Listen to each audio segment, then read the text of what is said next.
When Jay and I were in Kauai, we went on a boat tour of the Napali Coast. While we were out on the water, we saw a lot of humpback whales. With the video Jay filmed, I made this movie.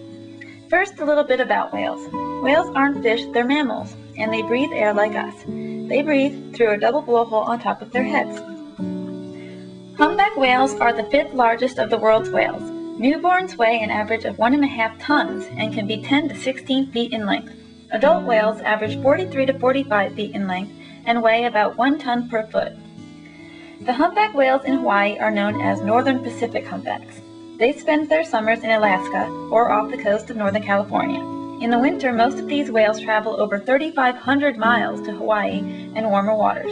Here they mate, calve, and nurse their young. The whales that don't come to Hawaii travel either to Baja California or near Japan. Once, a whale was observed in both Mexico and Hawaii during the same winter. Humpback whales have a lot of different behaviors, some of which we were able to record. The first is the blow.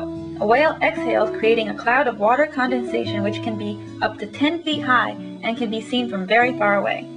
This is the easiest way to spot whales. Look first for the blows. A fluke dive is when a whale dives down and brings its tail above the surface of the water. Sometimes the underside of the tail can be seen, which shows white markings. Each whale has its own individual markings like a fingerprint. Scientists use these markings to identify individual whales and also count how many whales visit Hawaii during the winter.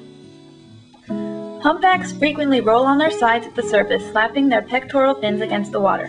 They also can lay on their backs at the surface and wave their fins and tail at the same time. Kind of like us, floating on the water, waving our arms and legs around.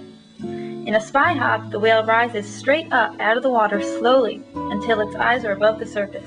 It will turn to see its surroundings before sliding back under the water. Breaches are the most dramatic of whale behaviors. In a breach, a whale propels itself out of the water, generally clearing the surface with 2/3 of its body or more. For a person, that would be pushing yourself out of the water to almost your knees in water that can be hundreds of feet deep. There are a number of theories why whales do these behaviors. I think the most common one is that they do it for communication purposes. Sounds of a splash can travel far in the water and can alert other whales in the area of danger or something else. Watching whales is highly addictive, and no matter how long you stand there with the camera ready, as soon as you put it down, the whale will breach. Unfortunately, our tour was only 4 hours long, but it was an experience I will never forget.